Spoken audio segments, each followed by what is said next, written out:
السلام علیکم ورحمۃ اللہ وبرکاتہ نحمدہ ونصلی علی رسولہ الکریم۔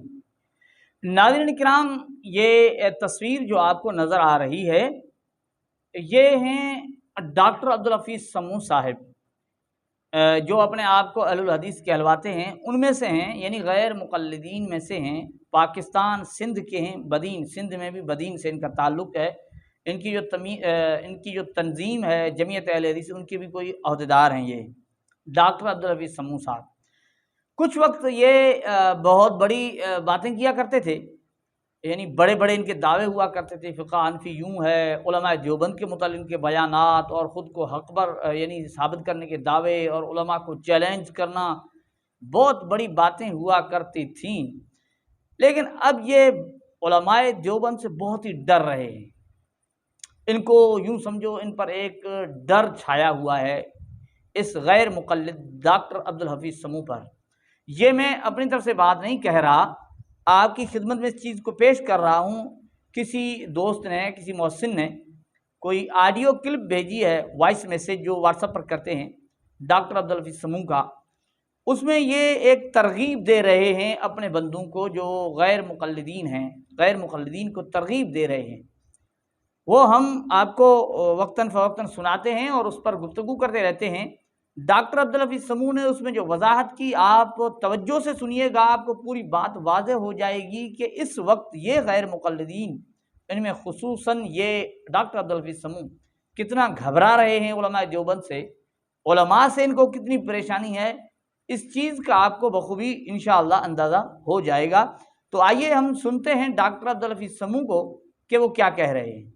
السلام علیکم ورحمۃ اللہ وبرکاتہ۔ جزاک اللہ خیرن سے اللہ تعالیٰ جزاک عطا فرمائے، اللہ پوری جماعت کے جزاک عطا فرمائے، اللہ ان کے اتحاد نصیب فرمائے، علماء جی عزت کرنے جی توفیق عطا فرمائے۔